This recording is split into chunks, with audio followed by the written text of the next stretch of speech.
আজকে আমরা সাইয়েদনা ওমর ফারুকের বায়োগ্রাফি সম্পর্কে জানব। ওমর ফারুক রাদিয়াল্লাহু তাআলা আনহু, the super hero of this উম্মাহ। এই উম্মার সুপার হিরো তিনি, ঠিক কি না? ওনার মুখের আগে লাঠি চলতো বেশি। সুবহানাল্লাহ পড়বেন না? মাঝে মাঝে লাঠি চালানোরও দরকার আছে না নাই? সাইয়েদনা ওমর ফারুক আমাদের জন্য অনুপ্রেরণা। He is the real super hero of Muslim উম্মাহ। তিনি এই উম্মার রিয়েল সুপার হিরো। এজন্য ওনার জীবনী থেকে আমরা কিছু শিক্ষা নেওয়ার চেষ্টা করব ইনশাআল্লাহ। পড়েন সাইয়েদনা ওমর ফারুক কিভাবে ইসলাম ধর্ম গ্রহণ করলেন, কিভাবে বিশ্বনবীর প্রাণের কলিজার টুকরা হলেন, এটা দিয়ে আমরা শুরু করি। আল্লাহ তাআলা সাইয়েদনা ওমর ফারুকের হৃদয়ের মধ্যে 3টা ধাক্কা মেরেছেন, ঈমানের ধাক্কা। আওয়াজ করে বলতে হবে কয়টা? জোরে বলেন তো কয়টা? 3টা ঈমানি ধাক্কা। এক হচ্ছে বিশ্বনবীর দোয়ার ধাক্কা। এক কি?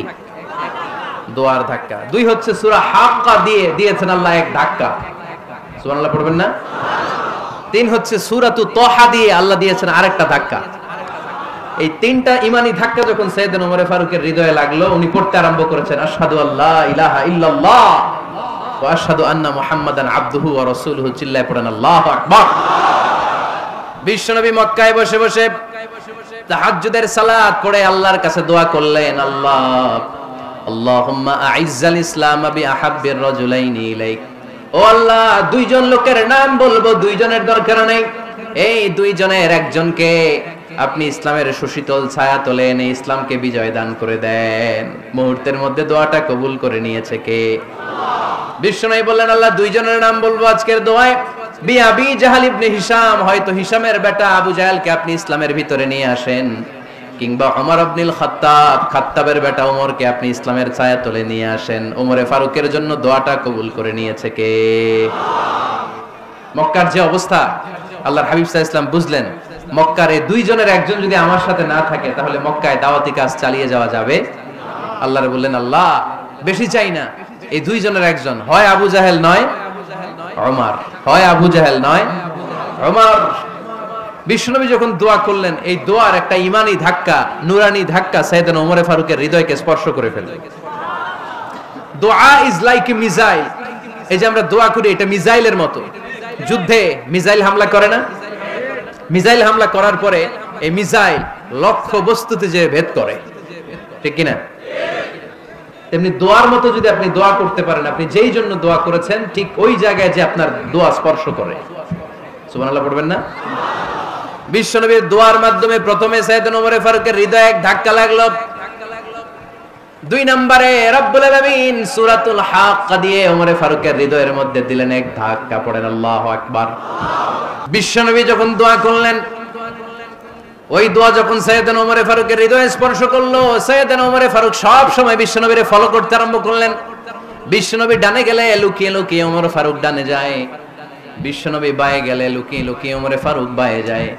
বিশ্বনবী একবার মসজিদুল হারামে যে নামাজ পড়তে শুরু করলেন, ওমর ফারুক তখন বিশ্বনবীর পিছু পিছু ছদ্মবেশে পেছন থেকে যে বিশ্বনবী কিভাবে নামাজ পড়ে দেখতে শুরু করলেন। বিশ্বনবী ইন দা মিন টাইম এশার নামাজে আল হাক্কাতুল হাক্কা তেলাওয়াত শুরু করে দিলেন। আল হাক্কাতুল হাক্কা তেলাওয়াত শুরু করে দিলেন। তেলাওয়াত করতে করতে বিশ্বনবী যখন তেলাওয়াত করতেছে, ওমর ফারুক এরকম দুলতেছে আর মজা পাচ্ছে। বিশ্বনবী সূরা হাক্কা মন্ত্রমুগ্ধ তেলাওয়াতে, মন্ত্রমুগ্ধ সুর দিয়ে, মন্ত্রমুগ্ধ কণ্ঠ দিয়ে তেলাওয়াত করতে লাগলেন। এশার সালাতে ওমর ফারুক দুলতে লাগলেন। ওমর ফারুক যত শুনেন অবাক হয়ে যায়, যত শুনেন অবাক হয়ে যায়, যতই শুনে অবাক। কিরে? কারণ তিনি আরবি ভাষা বুঝতেন। এত সুন্দর শব্দের গাঁথনি, এত প্রাঞ্জল বর্ণনা, এত সুন্দর অন্তমিল, এটা কবিতা না হয়ে পারে না। উনি মনে মনে ভাবলেন, এটা মনে হয় কবিতা। It might be poem, it could be poem. Muhammad মনে হয় কবি হয়ে গেছে, তার কাব্য প্রতিভা দিয়ে সে এটা বানিয়েছে। তা না হলে এত সুন্দর কথা, এটা কবিতা না হয়ে পারে। ইন দা মিন টাইম বিশ্বনবী কিন্তু দেখতেছেন না যে পেছনে ওমর। বিশ্বনবী তেলাওয়াত করছিলেন। ইন দা মিন টাইম বিশ্বনবী পড়ছিলেন, ওমা হুয়া বিকাউলি শাইরিন কলিলাম মা তুমিনুন। এর অর্থ হলো এটা কোনো কবির কথা নয়, খুব অল্প সংখ্যক লোকই তোমরা ঈমান আনো। সুবহানাল্লাহ পড়ে। এটাকে বলে কোইনসিডেন্ট। কোইনসিডেন্ট, হুট করে অনেক সময় মিলে যায়। যায় কি যায় না? আপনি একজনের কথা ভাবতেছেন বাজারে গেলেন, বাজারে যেই দেখেন ওই লোকটা দাঁড়ায় আছে, এরকম হয় কি হয় না? কোইনসিডেন্ট। ওমরে ফারুক মনে মনে যেটা ভাবতেছে ওই কথা দিয়ে বিশ্বনবী তেলাওয়াত করতেছে, আল্লাহু আকবার। বিশ্বনবী যে আয়াত তেলাওয়াত করছিলেন, আয়াতের অর্থ হলো এটা কোনো কবির বানানো কবিতা না, খুব অল্প সংখ্যক লোকই তোমরা ঈমান আনো। ওমরে ফারুক আটকে উঠলেন, থমকে দাঁড়ালেন। ঘটনা কি? আমি মনে মনে ভাবলাম, কিরে এত সুন্দর কথা, এটা তো মানুষের কথা হতে পারে না, এটা নিশ্চয়ই কবিতা, কবির কথা। কিন্তু মুহাম্মদ এখন আবার পড়তেছে ওমা হুয়া বিকাউলি শায়ের, এটা কোনো শায়েরের কবির কথা নয়। কলিলাম মা তুমিনুন, অল্পই তোমরা ঈমান আনো। তার মানে আমার মনে যা চলে মুহাম্মদ এটা টের পায়। মুহাম্মদ গণক, নাউজুবিল্লাহ পড়বেন না? মুহাম্মদ অনেক বড় মাপের একজন গণক। মানুষের হৃদয়ে কি চলে, মনে মনে কি ভাবে, মুহাম্মদ না দেখেও বলে দিতে পারে। ইন দা মিন টাইম বিশ্বনবী পরের আয়াতে পড়লেন ওয়ালা বিকাউলি কাহিনিন কলিলাম মা তাযাক্কারুন। এই আয়াতের অর্থ হলো এটা কোনো গণকের বানানো গণনা নয়, খুব অল্প সংখ্যক লোকই তোমরা উপদেশ হিসেবে এটাকে মানো। সুবহানাল্লাহ পড়েন। এবার আর ওমরে ফারুকের সহ্য হয় না, কি আজীব তামাশা। প্রথমে মনে করলাম কবিতা, মোহাম্মদ কয় কবি না, সে কবি না, এটা কবিতা না। তারপরে ভাবলাম সে গণক, সে আয়াত পরে পরে বলে দিল এটা গণনা নয়, তাহলে এটা কি? এটা কি কবিতাও না, গণনাও না, তাহলে এটা কি? বিশ্বনবী তখন বললেন তানজিলুম মির রাব্বিল আলামিন। সুবহানাল্লাহ পড়েন। পরের আয়াত ছিল তানজিলুম মির রাব্বিল আলামিন। এটা দুনিয়ার কোনো কবির বানানো কবিতা না, এটা কোনো গণকের গণনা না, এটা কোনো সাহিত্যিকের বানানো সাহিত্য নয়, এটা মহাবিশ্বের পরিচালক রব্বুল আলামিনের কাছ থেকে পাঠানো কিতাব কোরআন। সূরা হাক্কার ধাক্কায় ওমরে ফারুক কাইত। প্রথমে ধাক্কাটা লাগলো যে দোয়া। বিশ্বনবী তাহাজ্জুদে কেঁদে দোয়া করলেন, আল্লাহ হয় আবু জাহেলের দিবা নাইলে ওমরের দিবা। ওই দোয়া ওমরে ফারুকের হৃদয়ে ছোঁয়া লেগেছে। এরপর হাক্কা, সূরাতুল হাক্কা দিয়ে দিলে এক ধাক্কা। এই ধাক্কা খেয়ে উথাল পাথাল হৃদয়ের মধ্যে, হায় রে এ কি বাণী, এ কেমন কথা, কে মুহাম্মদ? তারপরেও শয়তানের ওয়াসওয়াসা আছে না নাই? আল্লাহ বলে যতই ওয়াসওয়াসা ওমরকে দেয়া হোক, আমি ওমরে ফারুককে এই মুসলিম উম্মতের সেনাপতি বানিয়ে ছাড়বো, আমি সেনাপতি বানাবো। এবার 3 নাম্বার ডোজ, সূরা তোহা দিয়ে আমি তোমার হৃদয়টারে উজালা বানায় দেব রে ওমর। শয়তান দিক দিয়ে ওয়াসওয়াসা, খেলা দুই দিক থেকে চলতেছে। আল্লাহ তাআলা হেদায়েতের রাস্তায় টানছে, শয়তান জাহান্নামের দিকে টানছে। ঘোষণা দেয়া হলো মক্কায়, মুহাম্মদের মাথা কেটে এনে দিলে এত এত স্বর্ণ মুদ্রা দেয়া হবে। ওমরে ফারুক রাজি হয়ে গেলেন, নাঙ্গা তলোয়ার নিয়ে বিশ্বনবীর মাথা কাটার জন্য ছুটলেন। নাউজুবিল্লাহ পড়বেন না? বনু জাহরা গোত্রের এক লোক বলে, আইনা ইয়া ওমর, কই যাও? মুহাম্মদের মাথা কাটতে যাই। আরে মুহাম্মদের মাথা কাটতে যাও? তোমার বোন ফাতিমা বিনতে খাত্তাব আর তোমার বোন জামাই সাঈদ কদ সাবা, এরা তো ধর্ম ত্যাগ করে ফেলছে, এটা তো আমাদের ধর্ম ত্যাগ করে মুহাম্মদের ফলোয়ার হয়ে গেছে। আগে ওমর ঘর সামলাও, পরে মুহাম্মদের মাথা কাটতে যেও। ওমরে ফারুক অবাক হয়ে গেলেন, তলোয়ার নিয়ে বিশ্বনবীর দিকে না যে নিজের বাড়ির দিকে চলে গেলেন। বিশ্বনবীর আপন বোন ফাতিমা বিনতে খাত্তাব, বোন জামাই সাঈদ আর খাব্বাব রাদিয়াল্লাহু তাআলা আনহু, তিনজন মিলে সূরা তোহা তেলাওয়াত করছিলেন। পড়েন সুবহানাল্লাহ। মক্কায় লুকিয়ে লুকিয়ে দাওয়াত হতো। খাব্বাব রাদিয়াল্লাহু তাআলা আনহু একটা চামড়ার ফলকের মধ্যে সূরা তোহার কয়েকটা আয়াত এনে ওমরে ফারুকের বোন আর বোন জামাইকে শিক্ষা দিচ্ছে, ট্রেনিং দিচ্ছে। সুবহানাল্লাহ পড়েন। লুকিয়ে লুকিয়ে ওমরে ফারুক যখন ঘরে চলে আসলেন, এরা তটস্থ হয়ে গেল। সাইয়েদনা খাব্বাব বিছানার তলায় লুকিয়ে গেলেন। ওমরে ফারুক বললেন, দরজা খোলো। ফাতিমা বিনতে খাত্তাব দরজা খোলার পরে নির্মম ভাবে সাইয়েদনা ওমর রাদিয়াল্লাহু তাআলা আনহু বোনের গায়ে আঘাত শুরু করে দিল। বোন জামাইকে আহত করতে শুরু করলো আর বলতে শুরু করলো, তোরা পাগল হলি কেন? কি আছে ওই মুহাম্মাদের মধ্যে? কি জাদু নিয়ে এসেছে? সে যাই বলে লোকজন পাগল হয়ে যায়, সবাই তার উপর কালিমা পড়ে ঈমান এনে ফেলে। কি এমন জিনিস তোদের কাছে আছে যেটা দেখে মুহাম্মদকে তোরা ভালোবাসলি? কি আছে? কি পড়তেছিলি আমারে দেখা। ফাতেমা বলে, ইন্নাকা রিজসুন লা ইয়ামাসসুহু ইল্লাল মুতাহহারুন। আমার ভাই ওমর, তুমি নাপাক। তুমি কি? লা ইয়ামাসসুহু ইল্লাল মুতাহহারুন, পবিত্রতা অর্জন না করে এই কোরআন ধরা যায় না। সুবহানাল্লাহ পড়েন। ওমরে ফারুক গোসল করে আসলেন, কারণ ধাক্কা তো আগে কয়েকটা খাইছে। কথা বুঝেন নাই বোধহয়? প্রথমে দোয়ার ধাক্কা, পরে কোন সূরা দিয়ে ধাক্কা? হাক্কা দিয়ে ধাক্কা। 3 নম্বরে এখন আরেকটা ধাক্কা খাবে। গোসল করে আসলেন, ফাতেমা বিনতে খাত্তাব বললেন, গোসল যখন করে এসেছেন এই নেন। উমর ফারুক এবার চামড়ার কাপড়ের মধ্যে সূরা তাহার প্রথম আয়াতের দিকে নজর করলেন, নজর করেই কোরআনের প্রেমে পড়ে গেলেন। পড়েন সুবহানাল্লাহ। উমর ফারুক পড়তে আরম্ভ করলেন, তাহা মা আনজালনা আলাইকাল কুরআনা লিতাশকা ইল্লা তাযকিরাতাল লিমান ইয়াখশা তানজিলাম মিম্মান খালাকাল আরদা ওয়াস সামাওয়াতিল উলা। সুবহানাল্লাহ পড়েন। উনি পড়তে আরম্ভ করলেন, তাহা মা আনজালনা আলাইকাল কুরআনা লিতাশকা, এই কোরআনকে আমি তোমাদের হতভাগ্য জাতি হিসেবে দুনিয়ায় থাকার জন্য পাঠাই নাই। এটা রব্বুল আলামিনের পক্ষ থেকে এসেছে। যারা রবকে ভয় করে তাদের জন্য আছে উপদেশ। যিনি আকাশ বানিয়েছেন, জমিন বানিয়েছেন, ওই আল্লাহ তাআলা নিজেই এই কোরআন পাঠিয়েছে। আওয়াজ করে পড়তে হবে আল্লাহু আকবার। উনি খুব ভালো আরবি জানতেন। সূরা তাহা পড়ার পরে আর ধৈর্য ধারণ করতে পারে না। ওমর ফারুক ছোট্ট বাচ্চার মতো কান্না শুরু করে দিলেন। আল্লাহু আকবার। সূরা তাহাটা হাতে নিয়ে, তলোয়ারটা হাতে নিয়ে বিশ্বনবীর দিকে ছুটতে আরম্ভ করলেন। আইনা মুহাম্মদ, কোথায় মুহাম্মদ? তোমরা আমাকে মুহাম্মাদের কাছে নিয়ে চলো। বিশ্বনবী তখন সাফা পাহাড়ের পাদদেশে দারুল আরকাম ইবনে আলকামের ঘরে লুকিয়ে লুকিয়ে কোরআনের দাওয়াত দিতেন।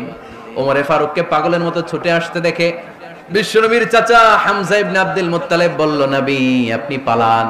ওই যে খাত্তাবের বেটা ওমর আপনাকে অপমান করার জন্য, আক্রমণ করার জন্য তেড়ে এসেছে। সাহাবীরা বললেন, নবী আপনি পালিয়ে যান, আমরা সামাল দেব। বিশ্বনবী বললেন, না আমি পালাবো না, বরং তোমরা সরে যাও।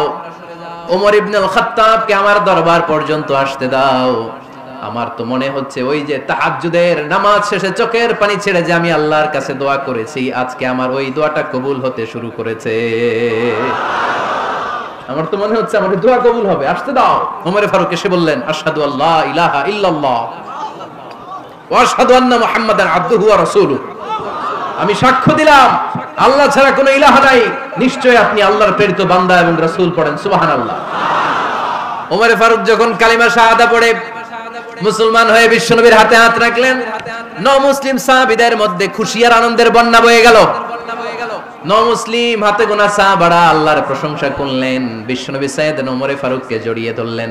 ওমর ফারুক এবার বিশ্বনবীরে বললেন, নবী গো, আলাসনা আলাল হক, আমরা কি সত্যের উপরে আছি নাকি আমরা ভুলের উপরে আছি? বিশ্বনবী বললেন, বালা নাহনু আলাল হক, আমরাই সত্যের উপরে আছি। সুবহানাল্লাহ পড়ে। আলাসনা আলাল হক, নবী আমরা কি সত্যের উপরে নাই? হ্যাঁ অবশ্যই ওমর, তুমি সত্যের উপরে আছো। ওমর ফারুক বললেন, তাহলে ফাফিমাল ইখতিফা, তাহলে লুকায় লুকায় আর দাওয়াত দেব কেন? আমি তো কালিমা পড়ে ফেলছি, আসেন আমার সাথে বের হই। ফাফিমাল ইখতিফা, আর লুকায় লুকায় কেন? আসেন আমরা বাইরে বের হই। বিশ্বনবী বললেন, ওমর এটা মাক্কি জীবন, এখানে আমরা একটু গোপনে গোপনে দাওয়াত দিতে চাই। ওমর ফারুক বলে, না, আমার দায়িত্ব, আমি একটা মিছিল দিতে চাই নবী। আল্লাহর নামের তাকবীর দিতে দিতে দারুল আরকাম থেকে শুরু করে মসজিদুল হারাম পর্যন্ত একটা মিছিল দিয়ে আমি মক্কা কাঁপাইয়া দেব। অনুমতি দেন। বিশ্বনবী দিতে চায় না। ওমর ফারুক অনেক বুঝানোর পরে স্বল্প পরিসরের একটা অনুমোদন পাওয়া গেল বিশ্বনবী সাল্লাল্লাহু আলাইহি ওয়াসাল্লামের কাছ থেকে। কিন্তু মিছিল যে দিবে, মিছিলের জন্য লোকের দরকার আছে না নাই? এখানে লোক নাই, আমি একাই মিছিল দিতেছি। এটা জমবে? মিছিল জমবে? খুঁজে উনি 11 জন মুসলিম সাহাবা পেলেন। কয়জন? ওমর ফারুক বললেন, 11 জনই সই। এই 11 জন নিয়েই আমি আল্লাহর নামে তাকবীর দিব। 2 লাইন করলেন। কয় লাইন? 2 লাইন। পেছনে 6 জন, আর এই লাইনের নেতা বানালেন বিশ্বনবীর চাচা হামজাকে রাদিয়াল্লাহু তাআলা আনহু। আর সামনে 5 জন, তার আগে দাঁড়ালেন উনি নিজেই। তাহলে 6 6 12। বললেন এই 2 লাইনই আমরা তাকবীর দিতে দিতে, বেশি না, এই দারুল আরকামের ঘর থেকে, আপনারা জানেন যে সাফা মারওয়া এখন যে সাই হয়, এই সাফার পাদদেশে ছিল দারুল আরকামের ঘর। উনি বললেন এখান থেকে ওই যে কাবার গিলাফ দেখা যায়, কাবার গিলাফ পর্যন্ত আমরা এই তাকবীর নিয়ে ওখানে যাব। সুবহানাল্লাহ পড়বেন না? ওখানে উনি দাঁড়িয়ে ছোট্ট একটা ভাষণ দিয়েছিলেন। উনি বলেছিলেন, মান আরাদা আন তাসকুলা উম্মু ওয়া ইয়াতামা ওয়ালাদু ওয়া তারমিলা যাওজাতুহু ফালিয়াসুদ্দানি। উনি এক বাক্যের একটা ভাষণ দিলেন। ভাষণ দিতে জানলে বড় ভাষণ দেয়া লাগে না। এক বাক্যের ভাষণ দিয়ে গোটা বিশ্বকে ঝাঁকুনি মারা যায়। চিল্লায় বলো ঠিক কিনা? ওমরে ফারুক এক বাক্যের একটা ছোট্ট ভাষণ দিলেন, মান আরাদা আন তাসকুলা উম্মু, কে আছো মায়ের এই মক্কায়, কে আছো মায়ের বুক খালি করতে চাও? ইয়া আচামা ওয়ালাদু, কে আছো বাচ্চাগুলারে নিজের সন্তানগুলোরে ইয়াতিম বানাতে চাও? কে আছো তারমিলা যাওজাতুহু, নিজের স্ত্রীকে বিধবা বানাতে চাও? ফালিয়া সুদ্দানি, বুকের পাটা থাকলে আমি ওমরে থামাও। এই বলে উনি আল্লাহু আকবার, আল্লাহু আকবার, আল্লাহু আকবার বলে স্লোগান শুরু করে দিলেন। এক এক স্লোগানে মক্কার মরুজমিন থারথার করে কাঁপতে আরম্ভ করলেন। এই মিছিল মক্কার কেউ দেয় নাই। মিছিলের আওয়াজ শুনে আবু জাহেল বাইরিস, উতবা বাইরিস, শাইবা, ওয়ালিদ ইবনে মুগিরা সব বের হইছে। কি রে, আমার এলাকায় এত বড় স্লোগান, কার এত সাহস? বের হয়ে দেখে মিছিলের সামনে ওমর। ওমর রে দেখে দিছে এক দৌড়, কারণ ওমরে ফারুককে থামানোর মতো বাপের বেটা মক্কায় দ্বিতীয়টা কেউ ছিল না। আওয়াজ করে বলেন ঠিক কিনা? ওমরে ফারুক আল্লাহু আকবার, আল্লাহু আকবার বলে স্লোগান দিতে দিতে মসজিদুল হারামের ভেতরে ঢুকে গেল। কাবার গিলাফ ধরার পরে সেদিন মিছিল থেমেছে। ওই আল্লাহর নামের স্লোগান সেদিন কেউ থামাতে পারে নাই, কিয়ামত পর্যন্ত কেউ থামাতে পারবে না। চিল্লায় বলো ঠিক কিনা? ওই রকম একটা ওমরের দরকার, আমাদের বেশি চাই না। জোরে বলেন ঠিক কিনা? একটা ওমর লাগবে। চিল্লায় বলেন কয়টা? ওই ওমরের অপেক্ষায় বাংলাদেশ সহ গোটা মুসলিম উম্মাহ, ঠিক কিনা? একটা ওমরই যথেষ্ট। আমরা সেই ওমরে ফারুকের অপেক্ষায়, আমরা সেই ইমাম আল মাহাদির অপেক্ষায়। এই ওমরে ফারুক আমাদের মডেল, ঠিক কিনা? থার্ড ইন পজিশন এই পুরো উম্মতের মধ্যে ওনার পজিশন নাম্বার 3। 1 নাম্বার পজিশন বিশ্বনবীর, কার? 2 নাম্বার পজিশন কার? আবু বকর। 3 নাম্বার পজিশন কার? ওমরে ফারুকের। বিশ্বনবী বলতেন লা নবিয়্যা বা'দি, লা নবিয়্যা বা'দি, আমার পরে কোনো নবী নাই। ওয়ালা রাসূলা, আমার পরে কোনো রাসূলও নাই। আমার নবীর পরে আর কোনো নবী আছে? আমার নবীর পরে আর কোনো রাসূল আছে? এই যে কাদিয়ানি যে একটা সম্প্রদায় আছে, এরা কি মুসলিম নাকি অমুসলিম? মুসলিম সম্প্রদায়ের সাথে এদের কোনো সম্পর্ক নাই। চিল্লায় বলেন ঠিক কিনা? এরা যদি মুসলমান হতে চায়, আমার নবী দ্য লাস্ট মেসেঞ্জার বিশ্বনবীকে খাতামুন নবী হিসেবে সংবাদ সম্মেলন করে গোটা বিশ্বকে জানাই দিতে হবে, তারপরে তাদেরকে আমরা মুসলিম হিসেবে স্বীকৃতি দিব। চিল্লায় বলেন ঠিক কিনা? তা না হলে তারা কোন ধর্মের এটাকে জানাই দিতে হবে। No inferiority complex, no identity crisis. Identity ক্রাইসিসে থাকা যাবে না। আপনারা কোন ধর্মের এটা জানাই দেন। আপনারা বিশ্বনবীরও শেষ নবী মানবেন না, আবার মুসলিম বলেও নিজেদেরকে ট্যাগ লাগাতে চাইবেন। সাধারণ মুসলমানরা এটা এই ধোঁকাবাজি মানে না। চিল্লায় বলেন ঠিক কিনা? আমার নবীর পরে কোনো নবী নাই, আমার রাসূলের পরে কোনো রাসূল নাই, ঠিক কিনা? আল্লাহর হাবিব বলতেন লাউ কানা বা'দি নাবিয়্যুন লাকানা উমর, তবে আমার পরে যদি নবী হওয়ার যোগ্যতা কারো থাকে, আমার ওমরের ওই যোগ্যতা আছে। সুবহানাল্লাহ পড়েন। এজন্য আমরা একটা ওমর চাই। কয়টা? বেশি লাগবে? নেতার মতো নেতা কয়টা লাগে? জোরে বলেন কয়টা? Enough, that's enough. ওমরে ফারুক আওয়ার সুপার হিরো। ওনার সাথে বিশ্বনবী সাল্লাল্লাহু আলাইহি ওয়াসাল্লামের মুসাহারার সম্পর্ক ছিল। ওমরে ফারুক যে বিশ্বনবীর শ্বশুর, এটা অনেকে জানেই না। ওমরে ফারুক রাদিয়াল্লাহু তাআলা আনহু বিশ্বনবীর শ্বশুর ছিলেন। এটা আজকে নতুন শুনছেন। কে কে হাত তোলেন? দেখছেন হুজুর? সঠিক বলছি না আমি? অনেকে আমরা জানি না। মাশাআল্লাহ, জানতে লজ্জা নাই, শিখতে লজ্জা নাই। লজ্জা হচ্ছে অজ্ঞতায় আর মূর্খতায়, ঠিক কি না? আমরা শিখতে রাজি আছি। যে কথা বলে আমরা তার ছাত্র। আমার আগে হুজুর কথা বলতেছিলেন, আমরা ছিলাম ছাত্র। এখন আমি কথা বলতেছি, এখন আমরা সবাই হয়ে গেছি ছাত্র, ঠিক কি না? যিনি বলেন তিনি শিক্ষক, বাকিরা আমরা ছাত্র, ঠিক কি না? 4 খলিফার 2 খলিফা, ইসলামের 4 খলিফার 2 খলিফা বিশ্বনবীর মেয়ের জামাই, আর বাকি 2 খলিফা বিশ্বনবীর শ্বশুর। সুবহানাল্লাহ পড়েন। সাইয়েদনা আলী রাদিয়াল্লাহু তাআলা আনহু, সাইয়েদনা উসমান যুন নূরাইন বিশ্বনবীর মেয়ের জামাই। উসমান রাদিয়াল্লাহু তাআলা আনহুর কাছে বিশ্বনবী 2 মেয়েকে বিয়ে দিয়েছিলেন। একজন মারা যাওয়ার পরে আরেকজন। বিশ্বনবী বলেছেন এরপরে আরেকটা থাকলে ওইটারও বিয়ে দিতাম। সুবহানাল্লাহ পড়বেন না? 2 জন ছিল মেয়ের জামাই আর 2 জন ছিল শ্বশুর। সাইয়েদনা আবু বকর শ্বশুর, বিশ্বনবীর স্ত্রী আম্মা জান আয়েশা রাদিয়াল্লাহু তাআলা আনহার বাবা। বিশ্বনবীর স্ত্রী আম্মা জান হাফসা রাদিয়াল্লাহু তাআলা আনহার বাবা ছিল সাইয়েদনা ওমর ফারুক। চিল্লায় পড়ে আল্লাহু আকবার। জান্নাতের পজিশন না, সাইয়্যিদু কুহুলিল জান্নাহ। জান্নাতে যত নারীরা যাবে, নারীদের সর্দারিনী হবে সাইয়্যিদাতুনা ফাতেমা রাদিয়াল্লাহু তাআলা আনহা। এই ফরিদপুরের যত ইয়াং স্টারেরা তোমরা যারা জান্নাতে যাবে তোমাদের লিডার হবে সাইয়েদনা হাসান আর হুসাইন রাদিয়াল্লাহু তাআলা আনহুমা। আর বয়স্ক মুরব্বীরা যারা জান্নাতে ঢুকবেন আপনাদের লিডার হবে সাইয়েদনা আবু বকর আর সাইয়েদনা ওমর ফারুক রাদিয়াল্লাহু তাআলা আনহু। সুবহানাল্লাহ পড়তে পারলেন না? ওমর ফারুক এটা সাধারণ কোনো ক্যারেক্টারিস্টিক্স নয়, ওনাকে আল্লাহ তাআলা নলেজও দিয়েছেন আবার দিনদারিও দিয়েছেন। আমার দিনী ভাইয়েরা খেয়াল রাখবেন, কোন আলেমের মধ্যে বা কোন নেতার মধ্যে যদি এই দুইটার সমন্বয় আপনি পান, যে তার জ্ঞানও আছে আবার দিনদারিও আছে, he belongs the knowledge and he belongs the তাকওয়া, সে গোটা বিশ্বকে জয় করে ফেলবে। ঠিক কি না? যার মধ্যে জ্ঞান আছে, যার মধ্যে তাকওয়া আছে, তারে কেউ থামায় রাখতে পারে? ওমরে ফারুককে এই দুই নেয়ামত দিয়ে ধন্য করেছে কে? সহিহ বুখারীর বর্ণনা, বিশ্বনবী সাহাবীদের সামনে একটা স্বপ্নের কথা বলছেন। বিশ্বনবী বললেন, আমি স্বপ্নে দেখলাম আমার আঙ্গুলের ফাঁকা থেকে দুধ বের হচ্ছে, আমি তৃপ্তি সহকারে দুধ খেলাম, খাওয়ার পরে দেখলাম আঙ্গুলের মধ্যে একটু দুধ লেগে আছে, আমার আঙ্গুলে অতিরিক্ত লেগে থাকা দুধটা আমি ওমরে ফারুকের মুখের মধ্যে লাগিয়ে দিলাম। সাহাবারা বললেন, ইয়া রাসূলুল্লাহ, ইয়া হাবিবাল্লাহ, মাযা আওয়ালতা বিহি, এই স্বপ্নের আপনি কি ব্যাখ্যা করলেন, আমরা তো বুঝলাম না। বিশ্বনবী বললেন, আওয়ালতু বিহি আল ইলম, আমি এই দুধ দিয়ে জ্ঞানের ব্যাখ্যা করেছি, কারণ ওমরকে আল্লাহ যেই জ্ঞান দিয়েছে গোটা বিশ্বের কাউকে এত জ্ঞান দেয় না। এজন্য স্বপ্নে যদি কেউ দেখেন যে আপনি দুধ খাচ্ছেন, তার মানে আল্লাহ তাআলা আপনার জ্ঞান বাড়ায় দিবে। ওমরে ফারুককে দুধ খেয়ে অতিরিক্ত দুধের অংশটা বিশ্বনবী আবু বকর রাদিয়াল্লাহু তাআলা আনহুর মুখে দেন নাই, সাইয়েদনা উসমানের মুখে দেন নাই, আলী রাদিয়াল্লাহু তাআলা আনহুর মুখে দেন নাই। স্বপ্নে ওই অতিরিক্ত লেগে থাকা দুধটা বিশ্বনবী ওমরে ফারুকের ঠোঁটের মধ্যে লাগিয়ে দিয়েছেন। এই হাদিস থেকে প্রমাণ হয় আল্লাহ তাআলা জ্ঞানের নিয়ামতে সাইয়েদনা ওমর ফারুককে ধন্য করেছেন। আবার বুখারীর বর্ণনা, বিশ্বনবী সাল্লাল্লাহু আলাইহি ওয়াসাল্লাম আরেকটা স্বপ্নের বর্ণনা দিচ্ছেন। তিনি বললেন, তোমাদের সবাইকে স্বপ্নে আমার সামনে দাঁড় করানো হলো, আমি দেখলাম তোমাদের কারো জুব্বা নাভি পর্যন্ত, কারো জুব্বা হাঁটু পর্যন্ত, কারো জুব্বা টাকনু পর্যন্ত।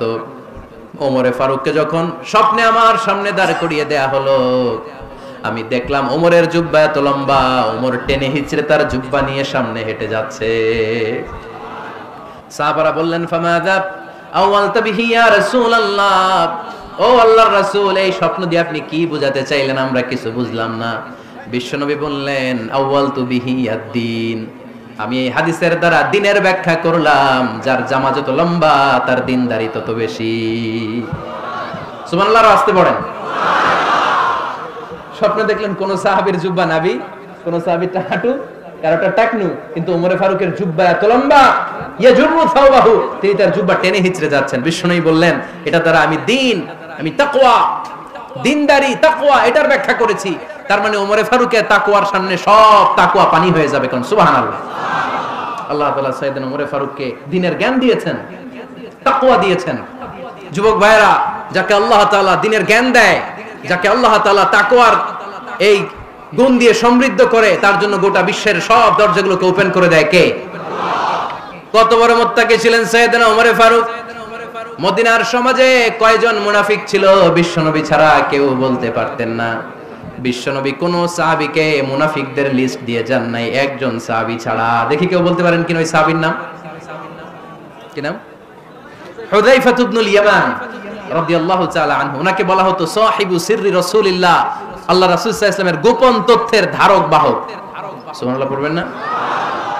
বিশ্বনবী ইন্তেকালের আগে মদিনার সমাজে মোট কয়জন মুনাফিক আছে, এই তথ্য আবু বকরকে বলেন নাই, ওমর রাদিয়াল্লাহু তাআলা আনহুকে বলেন নাই, উসমান রাদিয়াল্লাহু তাআলা আনহু, আলী রাদিয়াল্লাহু তাআলা আনহু, আশারাতুল মুবাশশিরিনা বিল জান্নাহ কোন সাহাবীকে বলেন নাই। শুধুমাত্র কেবলমাত্র একমাত্র হুযায়ফা ইবনুল ইয়ামান রাদিয়াল্লাহু তাআলা আনহুর কাছে মুনাফিকদের লিস্টে বিশ্বনবী দিয়ে গিয়েছেন। সুবহানাল্লাহ পড়েন। মদিনায় কারা কারা মুনাফিক কেউ জানতো না হুযায়ফা ছাড়া। কে ছাড়া? নামটা আজকে মুখস্থ করেন, যাতে অন্য কোনো ওয়াজে কেউ জিজ্ঞেস করলে বলতে পারেন। মুনাফিকদের লিস্ট যে সাহাবীর কাছে বিশ্বনবী দিয়ে গিয়েছিলেন, সাহাবীর নাম কি? নাম ওমর ফারুক একদিন হুযায়ফা রাদিয়াল্লাহু তাআলা আনহুর কাছে গেলেন, যে বললেন, হুযায়ফা, বিশ্বনবী ইন্তেকালের আগে মুনাফিকদের নামের লিস্টটা কারো কাছে দেয় নাই, আমার জানা নাই, সাইয়েদনা আবু বকরের জানা নাই, কোন সাহাবীর জানা নাই, তুমি ছাড়া। আমি তোমার কাছে জানতে চাই, আমি ওমরের নামটা ওই মুনাফিকদের খাতায় আছে কিনা আমার একটু বলো। আমার ওমরের নামটা ওই মুনাফিকদের লিস্টিতে একটু আছে কিনা নামটা একটু বলো, যদি থাকে আমি ভালো হয়ে যাব, আমি নেফাকি দূর করে পাক্কা মুমিন হতে চাই। আমার নাম যদি মুনাফিকের লিস্টে থাকে আমি তো শেষ। হুযায়ফা চোখের পানি ছেড়ে দিয়ে বলে, আমিরুল মুমিনিন কেমন প্রশ্ন করলেন আপনি?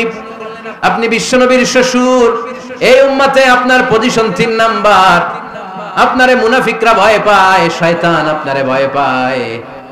আপনি জান্নাতে সব বয়স্ক লোকদেরকে নিয়ে জান্নাতের মধ্যে আগে আগে ঢুকবেন, কেমন করে মুনাফিকদের কাতারে আপনার নাম থাকতে পারে ওমর? সুবহানাল্লাহ পড়ে। কি বিনয়ী, কি তাকওয়া। হুযায়ফাকে যে ধরতেন, হুযায়ফা একটু বলো না আমার নামটা মুনাফিকদের লিস্টিতে আছে কিনা। ওমরে ফারুকের যদি এই টেনশন থাকে যে আমি মুনাফিক হয়ে গেলাম কিনা, আমাদের এই টেনশন থাকার দরকার আছে না নাই? হ্যাঁ, যেন সব সময় আল্লাহর কাছে দোয়া করতে হবে, আল্লাহ তুমি নেফাকি থেকে আমাদেরকে বাঁচাও। আর জোরে পড়েন আমিন। ওমরে ফারুক রাদিয়াল্লাহু তাআলা আনহু আমাদের সুপার হিরো, আমাদের সবাই বলেন আমাদের। উনি কত বড় সুপার হিরো শুনেন। উনি জুমার খুতবা দিচ্ছেন। কি দিচ্ছেন? মসজিদে নববীতে খুতবার মাঝখানে হঠাৎ বললেন, ইয়া সারিয়াতাল জাবাল, ইয়া সারিয়াত ইবনে জানিমিল জাবাল। এই কথা বলেই আবার খুতবা দিতে শুরু করলেন। উনার এই ইয়া সারিয়াত ইবনে জানিমিল জাবালের সাথে আগের কথারও কোনো মিল নাই, পরের কথারও কোনো মিল নাই। জুমার নামাজের পর মুসল্লি সাহাবারা ধরলেন, বললেন, ইয়া আমিরাল মুমিনিন। খুতবার মাঝখানে হঠাৎ করে ইয়া সারিয়াত ইবনে জানিমিল জাবাল বলে আপনি চিৎকার করলেন কেন? আপনার এই বাক্যের সাথে আপনার খুতবার আগের বাক্যের কোনো মিল নাই, আপনার খুতবার পরের বাক্যের কোনো মিল নাই। এই কথা আপনি কারে বললেন, কারে উদ্দেশ্য করে বললেন? এই কথার তাৎপর্য কি আমাদেরকে বুঝিয়ে বলেন। ওমরে ফারুক বললেন, আমি যখন খুতবা দিচ্ছি আমি দেখতে পেলাম ওই যে কয়েক মাস আগে আমি আমার মুসলিম সেনাবাহিনী পারস্যে আক্রমণের জন্য পাঠিয়েছি, বর্তমান ইরান, ইরানের ওই বিশাল এলাকাতে পারস্যে আমি আমার ব্যাটালিয়ন পাঠিয়েছি। আমি হঠাৎ করে দেখতে পেলাম আমার মুসলিম বাহিনীর সেনাপতি যুদ্ধের এক পর্যায়ে তার ডানে আছে উপত্যকা, বায়ে আছে পাহাড়, সে পাহাড়ি রাস্তা ছেড়ে দিয়ে উপত্যকার দিকে যেতে শুরু করেছে। আমি দেখতে পেলাম আমার মুসলিম বাহিনী যদি উপত্যকার দিকে ছুটে বেড়ায়, কাফির মুশরিকরা আমার মুসলিম বাহিনীকে কচুকাটা করে ফেলবে। তাই আমি এখান থেকে তাদেরকে কমান্ড দিয়ে বলেছি, ইয়া সারিয়াতাল জাবাল, উপত্যকার দিকে নয় পাহাড়ের দিকে যাও, তাহলেই তোমাদের বিজয় নিশ্চিত হয়ে যাবে। উপত্যকার দিকে যেও না, ইলাল জাবাল, ইলা সারিয়াতিল জাবাল, পাহাড়ের দিকে ছোট। সাহাবারা অবাক, ঘটনা কি? উনি বসে আছেন মদিনায় মসজিদে নববীর মিম্বারে দাঁড়িয়ে, উনি যদি ইয়া সারিয়াতাল জাবাল বলে এটা কি ইরানে যাবে নাকি? ও মিয়া, তখনকার সময়ে বর্তমানের মতো মোবাইল ছিল নাকি, ইন্টারনেট ছিল নাকি, কিছু ছিল? খালি মুখে আমি যদি বলি ইয়া সারিয়াতাল জাবাল, এটা ইরানে যাবে, ইন্ডিয়ায় যাবে, ঢাকায় তো যাবে না, ফরিদপুর শহরেই তো বসবে না, ঠিক কিনা? কিন্তু এটা আমিরুল মুমিনিন বিশ্বাসী সাহাবারা বিশ্বাস করে নিল। কিছু মুনাফিক ছিল, এরা কয় না জামেলাস, এটা তো সম্ভব না, এক কাজ করি, এই সেনাপতি যখন বিজয়ী বেশে মদিনায় ফিরে আসবে আর আমরা ধরবো। এরা দিন গুনতে লাগলো, এই সেনাপতি মুসলিম বাহিনী নিয়ে পারস্য জয় করে কবে ফিরে আসবে। এই মুনাফিকের দলগুলো কখনো সেনাবাহিনীকে অভ্যর্থনা জানাতে যেত না, কিন্তু এইবার সবার আগে মদিনার উপকণ্ঠে যে সেনাপতিদেরকে অভ্যর্থনা জানানোর জন্য ফুল নিয়ে রেডি, ফুল নিয়ে দাঁড়ায় আছে। সেনাপতি ঢুকার সাথে সাথে ধরছে, এই সেনাপতি কোত্থেকে আসছে? কয় পারস্য জয় করে আসছি। কয় এমন এমন দিন, জুমার দিন দুপুর বেলা যুদ্ধের মাঝখানে আমিরুল মুমিনিনের কণ্ঠের কোন কথাবার্তা শুনছো নাকি? সেনাপতি অবাক, কয় তোমরা জানলা কেমনে? শুনছি তো। সুবহানাল্লাহ পড়বেন না? আমরা যুদ্ধে একটা ভয়ঙ্কর অবস্থার মধ্যে ছিলাম, পেছন থেকে শত্রু আমাদেরকে আক্রমণ করতে শুরু করে দিল। ডানে যাব না বায়ে যাব, সামনে যাব নাকি পেছনে যাব, রাস্তা খুঁজে পাচ্ছি না। ডান দিকে ছিল আমাদের উপত্যকার রাস্তা, বাঁ দিকে ছিল পাহাড়ি পথ। আমরা সোজা পথ হবে মনে করে উপত্যকার দিকে ছুটতে আরম্ভ করলাম। হঠাৎ করে আমিরুল মুমিনিনের কণ্ঠ বজ্র কণ্ঠে আমার কানের মধ্যে ভেসে আসলো। আমার মনে হলো আমিরুল মুমিনিন কেমন যেন আমাকে কমান্ড দিচ্ছেন আর বলছেন, ইয়া সারিয়াতাল জাবাল, ডান দিকে উপত্যকার পথে নয়, তাড়াতাড়ি পাহাড়ের দিকে সৈন্য বাহিনী নিয়ে উঠে যা। পাহাড়ের দিকে ডানে না, this is wrong track and this is the right track. ওই দিন যদি ওমরে ফারুকের ওই গাইডলাইন, আমিরুল মুমিনিনের কমান্ড যদি আমি না শুনতাম, আজকে বিজয়ের বেশে ফিরতেও পারতাম না, আমাদের চেহারাও তোমরা দেখতে পেতে না। ওমরে ফারুকের ওই কমান্ড, ওই গাইডলাইন অদৃশ্য থেকে শোনার কারণে এই পারস্যের মধ্যে আমাদেরকে সেই যুদ্ধে বিজয় দান করেছে কে? দিস ইজ ওমরে ফারুক, দিস ইজ ওমরে ফারুক। বিশ্বনবী বলছেন, ওমর মা লাকিয়াকা শাইতানু সালিকান ফাজ্জান ইল্লা সালাকা ফাজ্জান গায়রা ফাজ্জিক। ওমর, শয়তান ইবলিস যদি তোমারে কোনো রাস্তা দিয়ে হাঁটতে দেখে, শয়তান ওই রাস্তা রেখে দিয়ে অন্য রাস্তা দিয়ে হাঁটে। সুবহানাল্লাহ বাড়িতে যায় বললেন। কে বলতেছে? বিশ্বনবী। কার ব্যাপারে? ওমরে ফারুকের ব্যাপারে। শয়তান যদি দেখে যে ওমরে ফারুক এই রাস্তা দিয়ে হাঁটতেছে, শয়তান ওই রাস্তা রেখে দিয়ে অন্য রাস্তা দিয়ে হাঁটে। সুবহানাল্লাহ পড়েন। রাত্রিবেলা আমরা আমাদের বাচ্চা ছেলে মেয়েদেরকে যখন খাওয়াই, বাচ্চারা খেতে চায় না, এরকম হয় আপনাদের ফরিদপুর এলাকায়? হ্যাঁ, এই এলাকায় হয় নাকি? খেতে চায় না বাচ্চারা, এই চকলেট দেখায়া, এই মিনা কার্টুন দেখায়া, এইটা সেটা এগুলো সেগুলো বলে, গল্প টল্প বলে ভুলায়া খাওয়ানো লাগে, তাই না? তারপরও খায় না। আমারও ছোট মেয়ে আছে, খেতে চায় না, এইটা সেইটা এমনি সেমনি খাওয়ানো লাগে। তো শেষে না পেরে মা বাবা বলতে বাধ্য হয়, ওই যে ভূত আসতেছে, ভূত, তাড়াতাড়ি তাড়াতাড়ি খাও, নাহলে যে ভূত ধরবে তোমারে।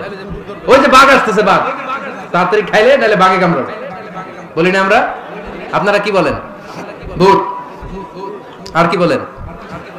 হ্যাঁ হ্যাঁ, আচ্ছা, এক এক জায়গায় এক একটা আমরা বলি, ভূত আসবে, বাঘ খাবে, ভাল্লুক খাবে, তাড়াতাড়ি খাও। মদিনাতে যখন ওমরে ফারুক আমিরুল মুমিনিন, মদিনার মায়েরাও বাচ্চাদেরকে খাওয়াতে পারতো না, ছোট্ট মেয়েদেরকে খাওয়াতে পারতো না, খাওয়া নিয়ে যন্ত্রণা করতো। বাচ্চারা যখন মদিনায় খেতে চাইতো না রাত্রি বেলায়, মদিনার মায়েরা বলতো, তাড়াতাড়ি খাও, হা হুয়া ইয়াতি উমর, হা হুয়া ইয়াতি উমর, তাড়াতাড়ি খা, নাহলে ওই যে ওমর আসতেছে, Omar. This is our super hero সাইয়েদনা ওমর ফারুক রাদিয়াল্লাহু তাআলা। শুধু শয়তানি ভয় পেত না, মুনাফিকরাও ভয় পেত, জমের মতো ভয়। শুধু তাই না, আমাদের আম্মাজান বিষ্ণু ইসা ইসলামের স্ত্রীরাও ওমর ফারুককে ভয় পেতেন। সুবহানাল্লাহ কবেন না? মাঝে মাঝে বিষ্ণু ইসা ইসলামের সাথে আম্মাজান আয়েশার ঝগড়া হতো, হতো না? আপনাদের ফ্যামিলিতে ঝগড়া হয়? হয় না? হয় না? কার কার দেখি? পরে আল্লাহ, অনেক আল্লাহর ওলি আছে তো এই জায়গায়। ঝগড়া হয় না? কি কথা কয়, ঝগড়া হয় না বলে? বিশ্বনবীর ফ্যামিলিতে ঝগড়া হয়, আপনার ফ্যামিলিতে হয় না? মিষ্টি ঝগড়া। আর ও বিয়েই করে নাই,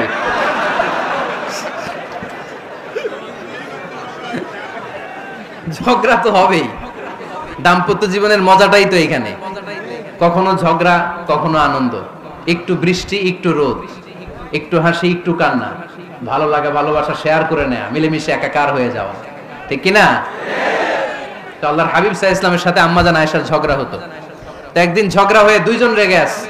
খবরদার, দুইজন রেগে থাকবেন না, আবার একজন রাগলে আরেকজন থেমে যাবেন, কারণ এই ছোট্ট ঝগড়া থেকে এটা অনেক সময় বিচ্ছেদের দিকে গড়ায়।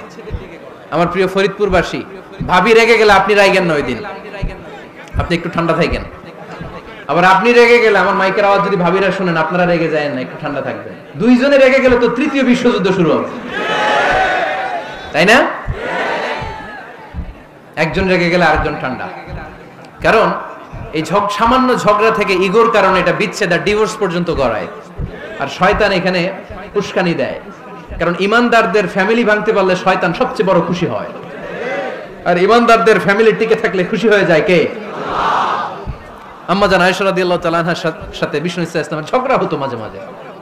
একবার ঝগড়া হলো, বিষ্ণু ইসা ইসলামের রাগ, আম্মাজান আয়েশাও রাগ। তো বিষ্ণুই বললেন, আয়েশা, ঝগড়া করে আর কতক্ষণ থাকবো, আসো মিটমাট করি। আয়েশা রাদিয়াল্লাহু বললেন, ঠিক আছে, মিটমাট করব।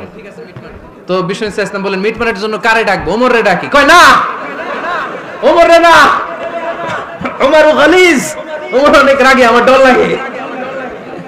কয় তাহলে তোমার আব্বারে ডাকি। কয় ডাকেন। কি খুশি! মেয়েদের মধ্যে অভ্যাসটা আছে না নাই? তাহলে তোমার আব্বারে ডাকি, ডাকেন। ডেকে নিয়ে আসা হলো। আবু বকর রাদিয়াল্লাহু তাআলা আনহু দাঁড়ালেন, আম্মাজান আয়েশা দাঁড়ালেন, বিশ্বনবীও দাঁড়ালেন। বিশ্বনবী বললেন, আয়েশা, তোমার আব্বা আসছে, এবার ঘটনা খুলে বলার পালা, তুমি বলবা নাকি আমি বলবো? আম্মা জান আয়েশা বললেন আপনি বলেন, তবে ওয়ালা তাকুল ইল্লা হাক্কান, যেটা ঘটছে ওইটাই বললেন, মিথ্যা কথা কইেন না। আবু বকর রাদিয়াল্লাহু তাআলা রেগে মেগে আগুন, কি এই কথা তুমি কেমন করে বলো? বিশ্বনবীকে মিথ্যা কথা কখনো বলবে? রেগে মেগে দিলেন মেয়ের গালে এক চড়। বানিয়ে বলতেছি না, মুসনাদ আহমদ ইবনে হাম্বলের হাদিস। বাবার হাতের থাপ্পড়কে আম্মা জান আয়েশা উল্টে বললেন। সাইয়েদনা আবু বকর রাগে গড়গড় করছেন, আবার মারার জন্য তেড়ে গেলেন। এবার বাঁচার জন্য আম্মা জান আয়েশা বিশ্বনবীর পিছনে যে আশ্রয় নিলেন, বিশ্বনবী বাঁচানোর জন্য দুই হাত মেলে দাঁড়িয়ে গেলেন। পড়েন সুবহানাল্লাহ। বিশ্বনবী যখন দুই হাত মেলে দাঁড়িয়ে গেলেন, সাইয়েদনা আবু বকর রাদিয়াল্লাহু আনহু থেমে গেলেন। সাইয়েদনা আবু বকর রাদিয়াল্লাহু তাআলা আনহু ঘর থেকে বের হয়ে বারান্দায় দাঁড়ালেন। পড়েন সুবহানাল্লাহ। এবার বিশ্বনবী আম্মা জান আয়েশার কাছে যেয়ে বলেন, ইয়া আয়েশা কাইফা রাআইতিনি আনকাসতুকি মিনার রাজুল, দেখছো কেমনে বাঁচাইলাম? আমি না থাকলে ভর্তা বানাই ফেলতো আজকে। আমি বাঁচাইছি তোমারে, আমি আমার লগে ঝগড়া করো তুমি। লজ্জায় পড়ে আম্মা জান আয়েশা খিলখিল করে হেসে দিলেন, বিশ্বনবীও হেসে দিলেন। দুইজনের হাসির মধুর আওয়াজ শুনে সাইয়েদনা আবু বকর বাইরে থেকে অবাক, কিরে এতক্ষণ না ঝড় তুফান, এখন দেখি হাসি। সালাম দিয়ে অনুমতি নিয়ে ভিতরে ঢুকলেন। ঢুকে দেখেন আম্মা জান আয়েশাও হাসে, বিশ্বনবীও হাসে। এই হাসি দেখে আবু বকর রাদিয়াল্লাহু আনহু হেসে দিলেন। আরশের উপর থেকে খুশি হয়ে গেলেন কে? এবার সাইয়েদনা আবু বকর রাদিয়াল্লাহু তাআলা আনহু বললেন, ইয়া রাসূলুল্লাহ আশিকানি ফি সিলমিকুমা কামা আশরাকতুমানি ফি হারবিকুমা। ও নবী, যুদ্ধ লাগলে, দুইজন যুদ্ধ লাগলে মীমাংসার জন্য যেমনি আমারে ডাকেন, এরকম হাসি আর আনন্দের মুহূর্তেও আমারে একটু ডাকেন। আশিকানি ফি সিলমিকুমা কামা আশরাকতুমানি ফি হারবিকুমা। নবী, আপনাদের মধ্যে ঝগড়া লাগলে সন্ধি করার জন্য আমারে যেমনি ডাকেন, আপনাদের হাসি খুশি আনন্দ খুনসুটি এই মজাদার মুহূর্তগুলোতে আমারে বঞ্চিত রাখেন না, আমার একটু ডাকেন। সুবহানাল্লাহ পড়েন। এই মুসনাদ আহমদ ইবনে হাম্বলের হাদিস শোনার উদ্দেশ্য হচ্ছে, বিশ্বনবী প্রথমে ওমর ফারুকের নাম বলেছিলেন। সাইয়েদনা আয়েশা বলে, না আমি ডরাই। হাইবাত, দিস ইজ কল্ড হাইবাত ওমর। সেই ওমরের অপেক্ষায় আমরা। নিজের ছেলেকে 80টা বেত মেরেছেন। কয়টা? 80টা বেত মেরেছে। এই ব্যাপারে অনেকগুলো বর্ণনা পাওয়া যায়। সবচেয়ে সহিহ বর্ণনা হচ্ছে মুয়াত্তা ইমাম মালিকের বর্ণনা। ওমর ফারুক রাদিয়াল্লাহু তাআলা আনহুর ছেলে আব্দুর রহমান মারুফুন বিআবি শাহমা ছিলেন মিশরে। ওখানে নাবিজ খেয়েছিলেন। নাবিজ হচ্ছে আরব দেশের লোকেরা দুধের মধ্যে শক্ত খুরমা রাত্রে বেলা ঢেলে দিত। ঢেলে দিলে সারা রাত ওই খুরমার রসটা দুধের সাথে মিশে দুধটা লাল হয়ে যেত। এটারে সকালবেলা খেত, খুব সুস্বাদু। এটাকে বলে নাবিজ। কিন্তু এটা রাতে ভিজাইলে সকালেই খাইতে হয়, রেখে দিলে আবার একটু সমস্যা হয়। এটা অনেকটা তারির মতো হয়ে যায়, মাতলামি চলে আসে। তো ওমর ফারুকের ছেলে নাবিজ খেয়েছেন, মদ খাননি, নাবিজ। কিন্তু নাবিজ খাওয়াতে সাকরান চলে এসেছে। সাকরান চলে আসাতে এটা যখন প্রমাণিত হয়েছে, আমর ইবনে আল-আস রাদিয়াল্লাহু তাআলা আনহু নাকি 80 বেত মেরেছেন মিশরে। কয় বেত? নিয়ম হচ্ছে সবার সামনে, কিন্তু সবার সামনে না মেরে একটু গোপনে মেরেছে। এই তথ্য যখন ওমর ফারুকের কাছে এসেছে, উনি বললেন, না, মারতে হবে সবার সামনে, আলাদা মারলা কেন? ও মদিনায় ফিরে আসলে আমি আবার 80টা মারব। মদিনায় ফিরে আসার পরে সাইয়েদনা ওমর ফারুক ওই আগের 80টারে আর ধরেন নাই, নিজ হাতে আবার 80টা বেত মেরেছেন। এই বেত মারার 1 মাস পরে এই আবু শাহমা ইন্তেকাল করেছে। অনেক ঐতিহাসিক বলে এই বেতের আঘাতে মরেছে, কেউ কেউ বলেছে নিজের রোগের কারণে মরেছে। কিন্তু দিস ইজ দ্য ইনসাফ সিস্টেম অফ উমর। নিজের ছেলে বলে ছেড়ে দেয় নাই। এখন নিজের ছেলে হইলে 7 খুন মাফ, নেতার ছেলে হইলে 10 খুন মাফ, এলাকার মোড়লের ছেলে হইলে 10 খুন মাফ। নো পার্সিয়ালিটি ইন ইসলাম। ইসলামে পার্সিয়ালিটি নাই। আপনি নেতার ছেলে হন, আপনি বিজনেস ম্যাগনেটের ছেলে হন, আপনি যেই হন না কেন, ইসলামের দৃষ্টিতে সবাই সমান। চিল্লায় বলেন ঠিক কি না? বনু মখজুমিয়া গোত্রের এক নারী চুরিতে ধরা পড়ল।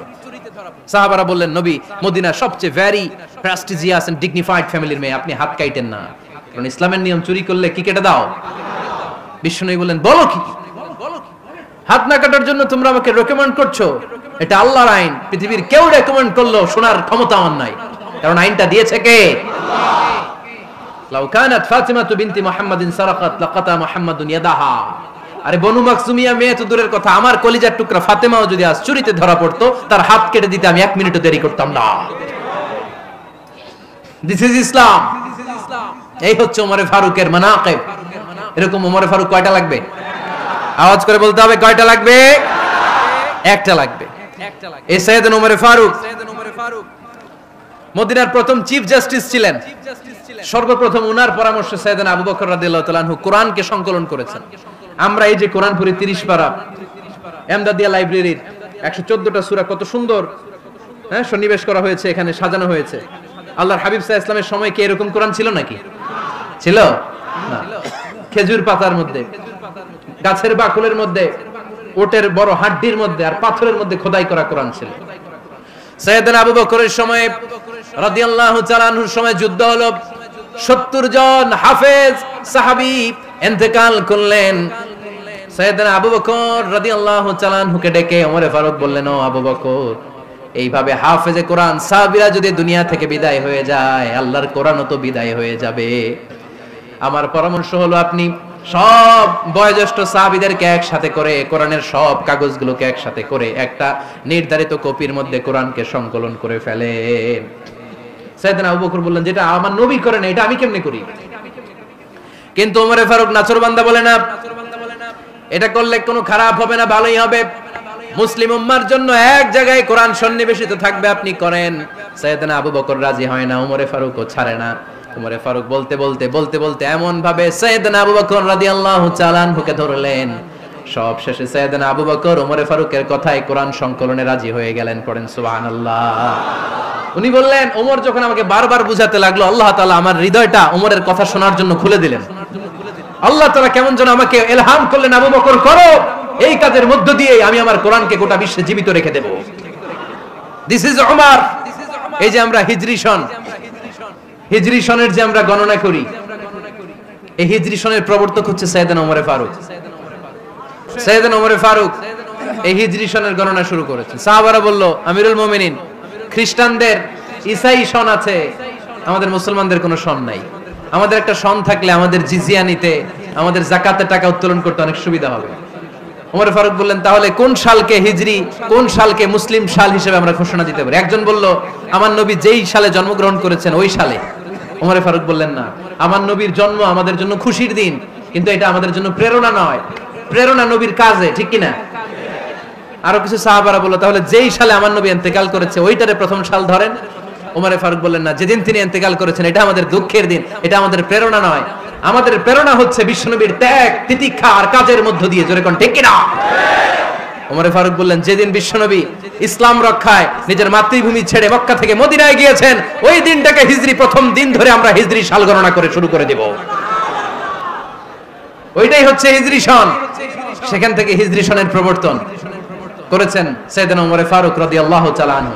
এই যে স্টেট গভর্নমেন্ট, এই যে প্রিজন, জেলখানা, ক্যান্টনমেন্ট, সচিবালয়, গণভবন, বঙ্গভবন, মুক্তিযোদ্ধাদের ভাতা, রাষ্ট্রীয় ভাতা, এই সব নিয়ম কানুন সাইয়েদনা ওমর ফারুক তার রাষ্ট্রীয় আমলে তিনি নিজে করেছেন। চিল্লায় পড়েন আল্লাহু আকবার। মুসলমানদের আলাদা কারেন্সি, নিজস্ব মুদ্রা ব্যবস্থা নিজে চালু করেছেন। সৈনিকদের মধ্যে যারা বিবাহিত, প্রতি 6 মাস অন্তর অন্তর 1 মাসের ছুটি কাটাতে তারা ফিরে আসবে, সাইয়েদনা ওমর ফারুক চালু করেছেন। চিল্লায় আওয়াজ করে পড়েন আল্লাহু আকবার। এই যে আমরা 20 রাকাত সালাতুত তারাবি পড়ি রমাদানে, পড়েন না আপনারা? এটা সাইয়েদনা ওমর ফারুক চালু করেছে। সুবহানাল্লাহ পড়তে পারলেন না? কোরআনে মোট 22টা আয়াত আছে যেখানে সাহাবারা ইনডিসিশনে ভুগছিলেন। বিশ্বনবীর মত একটা, ওমর ফারুকের মত আর একটা। এই 22 জায়গায় আল্লাহ তাআলা বিশ্বনবীর মতের পক্ষে আয়াত নাজিল না করে ওমর ফারুকের মতের পক্ষে কোরআনের আয়াত নাজিল করেছেন। আওয়াজ করে পড়েন আল্লাহু আকবার। সাইয়েদনা ওমর ফারুক। আমরা সাহাবীদের জীবন চরিত পড়তে চাই না, কত যে অনুপ্রেরণামূলক দৃষ্টান্ত সাইয়েদনা ওমর ফারুক আমাদের জন্য রেখে গিয়েছেন। ওমর ফারুক যখন খলিফা, দিনের বেলায় যদি রাষ্ট্রে কোনো নিয়ম জারি করতেন, দিনের বেলায় জনগণকে কোনো বিষয়ে যদি নিষেধ করতেন, রাত্রে বেলায় খাওয়ার সময় ফ্যামিলি মেম্বারদের সবাইকে বলতেন, এই দিনের বেলা আমি জনগণকে এই কাজ করতে নিষেধ করেছি, তোমরা আমার ফ্যামিলি মেম্বার, খবরদার তোমরা এই কাজ করো না। জনগণ করলে যতটুকু শাস্তি, তোরা করলে পাবি ডবল শাস্তি। সুবহানাল্লাহ কইবেন না? আমাদের নেতারা ওই বাড়ির বিচার করে, ওই বাড়ির মাইয়ার বিচার, ওই বাড়ির পোলার বিচার, নিজের পোলা গাঞ্জা টানে আছে না নাই? নিজের মেয়ে অপরাধ করে আছে না নাই? কি নেতা ছিলেন ওমর ফারুক! আগে নিজের ঘর সামলিয়েছেন, আগে নিজেকে সামলিয়েছেন, নিজের ঘর ঠিক করেছেন। বলেছেন জনগণ করলে যত ব্যাদ, তোরা করলে ডবল ব্যাদ। দিস ইজ কল লিডার, ঠিক কি না? এক বাবা এসে বললেন, ওমরে ফারুক আমার ছেলে কথা শুনে না, বেয়াদব। ওমরে ফারুক ছেলেরে ডাকলেন, বাবা তুমি তোমার আব্বাজানের কথা শুনো না, এটা তো কবিরা গুনাহ। ছেলে বলে, ওমরে ফারুক সব দায় দায়িত্ব আল্লাহ ছেলে মেয়েদেরকে দিয়েছে, বাবা মাকে কোনো দায়িত্ব দেয় নাই? ওমরে ফারুক বললেন, অবশ্যই দায়িত্ব দিয়েছে। তাহলে বলেন আমার বাবার দায়িত্ব কি? উনি বললেন, প্রাইমারিলি প্রথমত 3 দায়িত্ব। আইয়ান তাকিয়া উম্মা, পৃথিবীর প্রতিটি বাবার উচিত ছেলেদের মেয়েদের জন্য ভালো মায়ের ব্যবস্থা করা। 2 নম্বরে আইয়ুহসিনা ইসমা, সুন্দর তার একটা নাম রেখে দেয়া। 3 নাম্বার ইউআল্লিমাহুল কিতাব, তার আল্লাহর কিতাব শিক্ষা দেওয়া। এবার ছেলেকে আমার আব্বা 3টার একটাও করে নাই। এবার ওমরে ফারুক রেগে গেলেন, বাবার কাঁধে ধরলেন, বললেন তুই ছেলের জন্য বিচার নিয়ে আসলি, তোর 3টা দায়িত্বের একটাও তুই পালন করিস নাই। ছেলে বলে, আমিরুল মুমিনিন, আমার মা নর্তকী, আমার মা মাজুসি, আমার মায়ের মধ্যে কোনো আদব কাদব নাই, সুন্দরী দেখে আমার মারে বাবা বিয়ে করছে, আমার মায়ের কাছ থেকে জীবনে কিছু শিখি নাই। 2 নাম্বার সাম্মানি খানফাসা, আমার বাবা আমার নাম রেখেছে চামচিকা। কি নাম রাখছে? এটা নাম হইলো একটা? এরকম উল্টা পাল্টা নাম আছে না? নাই না, এগুলো রাখবেন না। আব্দুল্লাহ রাখবেন, আব্দুর রহমান রাখবেন, আরেকটা কি বলছি আজকে? হুযায়ফা রেখে দিয়েন, পারবেন? ওয়ালাম ইউআল্লিমনি হারফাম মিন কিতাবিল্লাহ, আমিরুল মুমিনিন। শুধু তাই না, আল্লাহর কোরআনের একটা অক্ষর আমার বাবা কোনোদিন আমারে শিক্ষা দেয় নাই। ওমর ফারুক রেগে গেলেন, এবার বাপের কান্দে ধইরা মারতে শুরু করলেন। তুই পোলার নামে বিচার নিয়ে আইছিস, তোরে মার দিমু আগে। এরকম নেতার দরকার আছে না নাই? মদিনায় এক লোক তার বউরে রাগের চোটে 100 তালাক দিয়ে ফেলছে। কয় তালাক দেয়ার নিয়ম? কয়টা দিছে? কয়টা? এবার স্ত্রী কাঁদতে কাঁদতে এসে বলে, আমিরুল মুমিনিন দেখেন, আমার স্বামী আমারে রেগে মেগে 100 তালাক দিছে। ওমর ফারুক বললেন, দইরা নিয়ে আয়, এটারে নিয়ে আসা হলো। ওমর ফারুক বললেন, কয়টা তালাক দিয়েছো? কয় 100টা। কেন দিছো? কয় মাথা গরম আছিল। এরকম আছে না? তালাক দেওয়ার সময় সব তালাক, তুই তালাক, তোর মা তালাক, তোর বোন তালাক, সব তালাক। তালাক দিবে ওয়াইফ রে, দিতেছে সবাই রে। তোমার ফারুক বললেন, দিবে 3টা, 100টা দিলা কেন? কয় মেজাজ গরম ছিল। কয় দাঁড়া, আত-তালাকু মিন শাআইরিল্লাহ, তালাক হচ্ছে আল্লাহর দেয়া বিধানের একটা নিদর্শন, এটা নিয়ে তুই খামখেয়ালি করলি।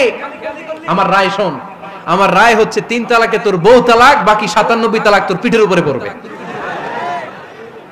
এরকম বিচারের দরকার আছে না নাই? এরকম দৃষ্টান্তমূলক বিচার যদি বাংলার জমিনে দেয়া হতো, আর কোন নারী ধর্ষিতা হতো? আর কোন নারীকে অ্যাসিড মারা হতো? আর কোন নারী যৌতুকের জন্য কান্না করত? একটা আমল লাগবে, বেশি না। কয়টা লাগবে? তিনি গভর্নর সিস্টেম চালু করেছিলেন, governor system, Islamic state. Bahrain, Yemen, মিসর, কুফা, বসরা, মক্কা, মদিনা, এই 7 জায়গায় 7 জন গভর্নর পাঠিয়েছেন। তাদের থেকে তথ্য নিতেন। এই গভর্নর সিস্টেম উনি বানিয়েছেন।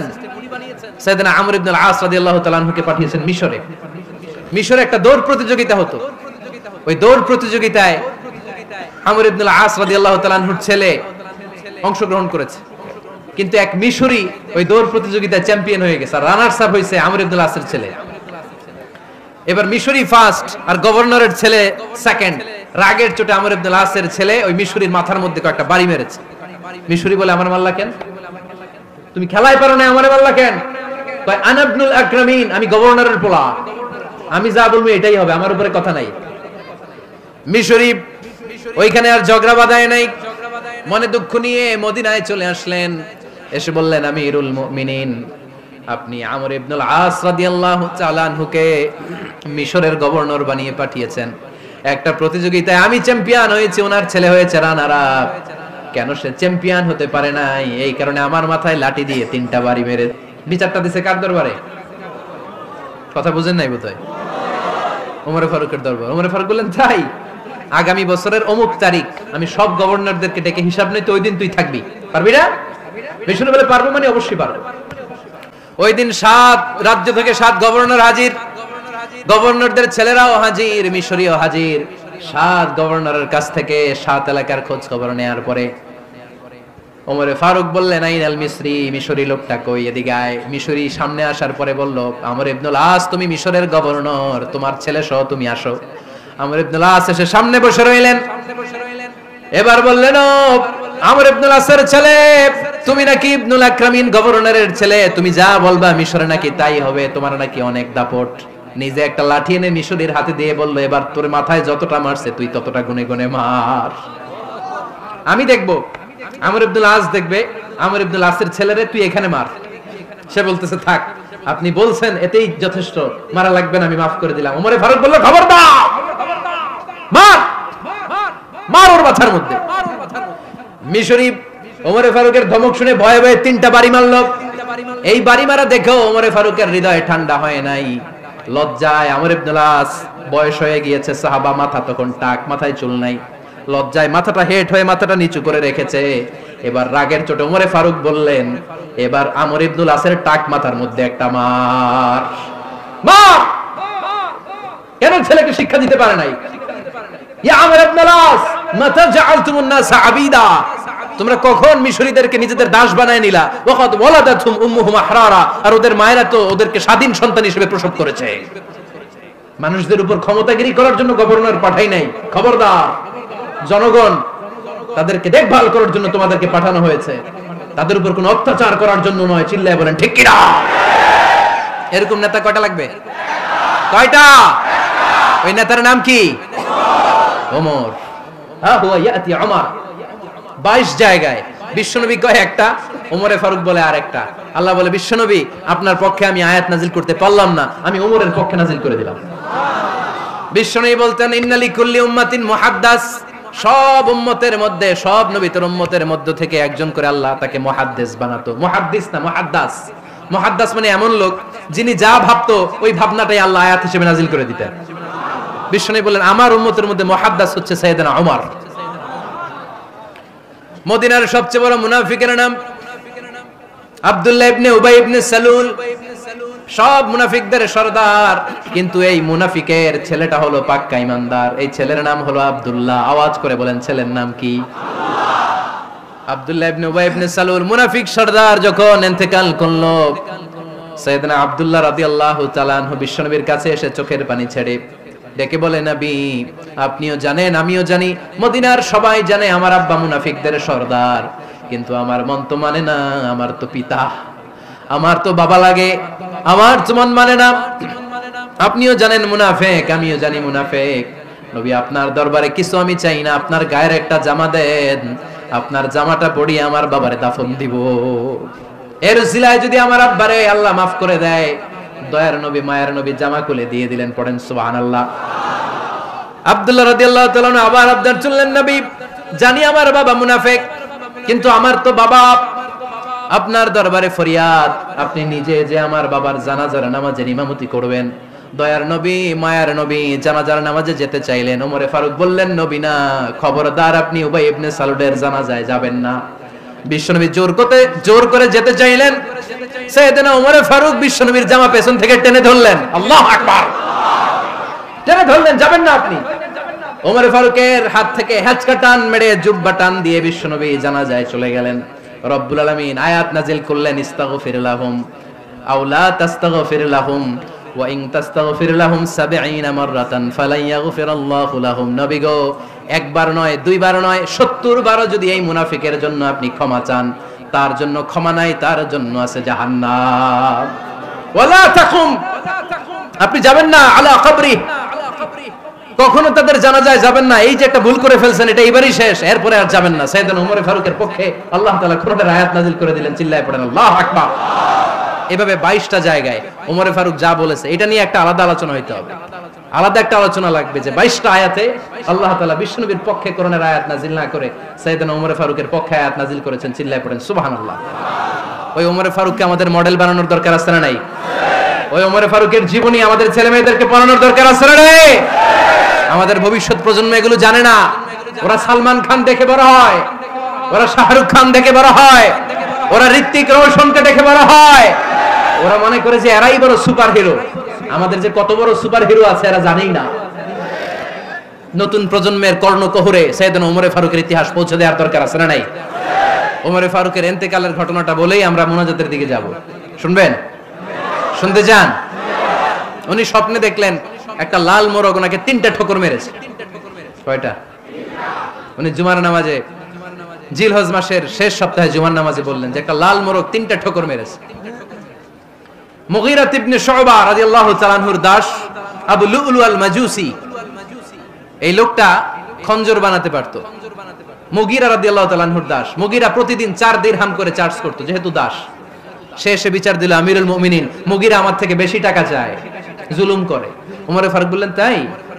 তুমি কি কাজ জানো? বলে, আমি খঞ্জর বানাতে জানি। বাড়ি কই? পারস্য। আরে তুমি খঞ্জর বানাতে জানলে তো 4 দিরহাম অনেক কম, সে তো আরো বেশি টাকা নেওয়া দরকার ছিল তোমার থেকে। আবু লুলুর এই কথা পছন্দ হয় নাই। সে কয়, ওমর তুমি সবারে দয়া দেখাও আর আমার ক্ষেত্রে কঠিন নিয়ম বানাইলা, দাঁড়াও এই নিয়ম তোমার আমি দেখাবো। এই রাগে সে বাড়িতে যে একটা খঞ্জর বানালো। কি বানালো? খঞ্জর চিনেন? ছোট্ট ছুরি। কিছুদিন আগে ওমানের সুলতান কাবুস ইন্তেকাল করেছে, জানেন আপনারা? ওনার এই কোমরের মধ্যে খঞ্জর থাকতো, ছবিতে দেখছেন? আরব শায়েখ যারা সুলতান আমির, কোমরে কি থাকে? ছোরা থাকে, খঞ্জর। সে বাসায় যে একটা খঞ্জর বানালো, যেই খঞ্জরের 2 মাথা, লাহু রাসান ওয়া মাকবাদাতুহু ফি ওয়াসাতি, আর ধরার হ্যান্ডেলটা মাঝখানে, এদিকেও ছুরি এদিকেও ছুরি, যাতে এইভাবে মারা যায়। সে ধার দিতে লাগলো আর বলল, ওমর দাঁড়াও তোমার আমি দেখাবো। ওমর ফারুক মসজিদে নববীর ইমাম, ফজরের নামাজের সময় এ আবু লুলু আল মাজুসি বুরনুস পরে, চাদর পরে, লুকিয়ে লুকিয়ে, সে অগ্নি উপাসক, মুমিন নয়। ওমর ফারুককে অ্যাটাক করার জন্য গেলেন মসজিদে নববীতে। ওয়াকানু ইউসাল্লুনা বিগালাস, তখন ওনারা অন্ধকারে নামাজ পড়তো। নামাজের সময় যখন হলো, লুকিয়ে লুকিয়ে প্রথম কাতারে ওমর ফারুকের পিছনে মুয়াজ্জিনের পাশে দাঁড়ালেন, হাতে খঞ্জর। ইকামত হলো, ওমর ফারুক সালাত শুরু করলেন, ফজরের সালাত, আল্লাহু আকবার। নামাজ শুরু করলেন, সূরা ফাতিহা বললেন। আরেকটা সূরা যখন পড়তে যাবেন, in the mean time Abu Lulu এই খঞ্জর নিয়ে ওমর ফারুকের বুকের মধ্যে 3টা স্টেবিং করলেন। একটা মারলেন নাভির নিচে, মারার সাথে সাথে পাকস্থলী কেটে গেল। আরেকটা মারলেন পাজরে, পাজর ছিঁড়ে গেল। 3টা মারার পরে ওমর ফারুক বললেন, কাতালানি আল কালব, এক কুকুর আমাকে মেরে ফেলেছে। পেছন থেকে এক সাহাবীকে টান মেরে সামনের দিকে নিয়ে গেলেন, তুমি নামাজের ইমামতি করাও। আর ওমর ফারুককে বাকিরা ধরাধরি করে পেছনে নিতে আরম্ভ করলেন। আর এই আত্মাই আক্রমণ যে করেছে, সে কাতারের মাঝখান দিয়ে যেতে আরম্ভ করলো আর 2 দিকে ছুরি মারতে আরম্ভ করলো। 13 জন সাহাবীর গায়ে ছুরি মেরেছে, 7 জন সাহাবা স্পট ডেথ, জায়গায় মৃত্যু। এই ভয়ঙ্কর অবস্থা দেখে এক সাহাবী বুরনুস, এক ধরনের জুব্বা আছে মাথাওয়ালা, অনেকে জ্যাকেট পরছেন না এরকম মাথাওয়ালা, লম্বা জুব্বা আছে, আরবরা শীতে পড়ে মাথাওয়ালা। এই মাথাওয়ালা জুব্বা বের করে এক সাহাবী জালের মতো তার দিকে উড়ায় মারলো। ওই বুরনুসের মধ্যে পেঁচিয়ে আবু লুলু মাটিতে পড়ে গেল আর সুইসাইড করে ফেললো, নিজের বুকে নিজে মেরে আত্মহত্যা। যেই সাহাবীকে ইমামতির জন্য দাঁড় করালেন, উনি ছোট্ট সূরা দিয়ে, প্রথম রাকাতে সূরা আল কাউসার, দ্বিতীয় রাকাতে সূরাতুল ইখলাস দিয়ে নামাজ শেষ। ওমর ফারুক বেহুশ। ওমর ফারুক কি? হ্যাঁ, বেহুশ। সবাই কান্নাকাটি করতেছে, সবাই দেখতে গেলেন, এখন হুঁশ ফিরে না। মুখের মধ্যে, মুখ খুলে রাষ্ট্রের চিকিৎসক মুখের মধ্যে দুধ দিলেন, ওই নাভি দিয়ে দুধ বের হয়ে যায়, পাকস্থলী কেটে ওখান দিয়ে দুধ বের হয়ে যাচ্ছে। তারা বললো, ওনারে বাঁচানো সম্ভব না, দেখেন হুঁশ ফিরে কিনা। হুঁশ ফিরলে ওনার পরে কে আমির হবে, উনি যেন প্যানেল ঠিক করে দিয়ে যায়। সবাই তাকিয়েছে ওমর ফারুকের চোখের দিকে। আল্লাহর মেহেরবানিতে ঘন্টা খানিক পরে উনি চোখ খুললেন। চোখ খোলার পরেই বলেন নাই, ও মা আমি মরে যাই। চোখ খোলার পরে উনি বলেন নাই, কে মারলো আমারে। চোখ খোলার পরে উনি বলেন নাই, আমার পরে নেতা কে হবে। চোখ খোলার পরে সর্বপ্রথম কথাটি ছিল, আসল্লান নাস, আমার নেতৃত্বে যে ফজরের নামাজটা শুরু হয়েছিল, এটাকে ঠিকমতো তোরা পড়েছিলি? আমার নেতৃত্বে যে ফজরের জামাত শুরু হয়েছিল, সেটা ঠিকঠাক মতো সমাপ্ত হয়েছিল কিনা আগে বল। আসল্লান নাস, নামাজটা হয়েছে কিনা বল। সুবহানাল্লাহ কইতে পারলেন না? This is Omar, hour super hero. নেতা অনেকগুলো লাগে না, এরকম নেতা একটাই যথেষ্ট, যে গোটা বিশ্বকে কাঁপায় দিতে পারে। চিল্লায় বলো ঠিক কিনা? আমরা চাই আমাদের ছেলেগুলো ওমর ফারুকের মতো বড় হোক। আমরা চাই আমাদের ছেলে মেয়েগুলো খাব্বাব, খুবাইব, সাইয়েদনা আলী, উসমান, আবু বকর রাদিয়াল্লাহু তাআলা আনহুর অনুসরণে বড় হোক, ঠিক কিনা? আমরা একটা ওমর চাই, যিনি আমাদেরকে সালাতের শিক্ষা দিয়ে গিয়েছেন, ইন্তেকালের আগে বলেছেন সাল্লাল্লাহু নাস। এজন্য আমরা যেন নামাজ কখনো নষ্ট না করি। আল্লাহর জমিনে দ্বীন বাস্তবায়ন আসাদুহুম ফি আমরিল্লাহি ওমর। ওমর রাদিয়াল্লাহু তাআলা আনহুর মতো এত কঠোর কেউ ছিলেন না। তাই দ্বীন বাস্তবায়নে আমরা যেন কাউরে ছাড় না দেই। সবার আগে আল্লাহর দ্বীন, সবার আগে আল্লাহর কোরআন, সবার আগে আমার ইসলাম, ঠিক কিনা? চাইলেই কেউ এদেশ থেকে ইসলামরে মিটাই দিতে পারবে না। যে দেশে আল্লাহু আকবার ধ্বনির সাথে সাথে সূর্য উঠে যায়, আল্লাহু আকবার ধ্বনির সাথে সাথে সূর্য ডুবে যায়, সে দেশে আর কিছু থাকবে না থাক আমার ইসলাম থাকবেই, আর কিছু থাকবে না থাক আমার কোরআন থাকবেই। সেই ইসলামের সাথে থাকতে রাজি আছেন তো? কোরআনের সাথে থাকতে রাজি আছেন তো?